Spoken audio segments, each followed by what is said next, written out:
You know, do we want to continue to have this piecemeal approach as a city to each project that comes up and negotiating deals separately? Or do we want to implement legislation and law that creates a uniform policy about what the expectation is if you're going to do business in the city of New York and you receive a subsidy from the city of New York? What is the minimum expectation that we're asking of you in terms of what you're giving back with regards to the jobs that you're creating? It's a very important message to send. It's very important to enact this now. You know, it's very interesting how these companies and a lot of people that are screaming and hollering, as the councilman was alluding to, are very much the people that talk about no government intervention, no government regulation, yet they want to benefit from government subsidies. It really does not make sense in terms of the arguments. And I think the Kingsbridge Armory vote was kind of a line in the sand, I think, for this council and for us as a city in terms of how we're going to move the discourse in a different direction, one that benefits the masses in this city and not the very, very few.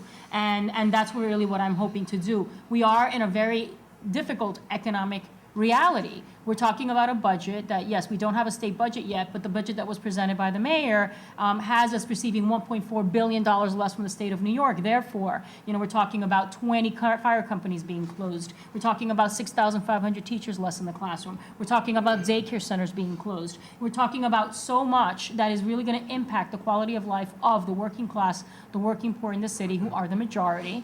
And next year is even a more dire economic scenario. I cannot see us even going back further than those cuts that I've outlined and beyond. There's more cuts than that. So if we don't start having a conversation seriously about what of additional revenue options exist in this city, you know, we really are not going to be able to have a viable city.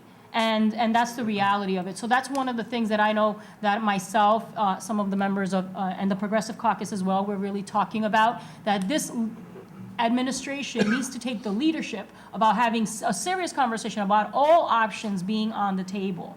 When you have Deputy Mayor Wolfson, and when you have the mayor, and when you have Mark Page, you know, all talking about the fact that we're not going to talk about any additional bonus taxes on Wall Street. We're not going to talk about carried interest. We're not going to talk about the wealthy maybe paying a little additional more. When you're sending that kind of a message, that's problematic to me.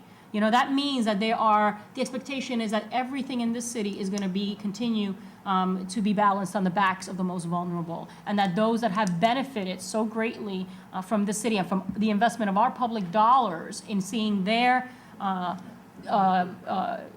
salaries and their bonuses increase and not being asked to basically make a little bit more of an effort to make this city survive during these difficult times, that's not the kind of leadership that we need in this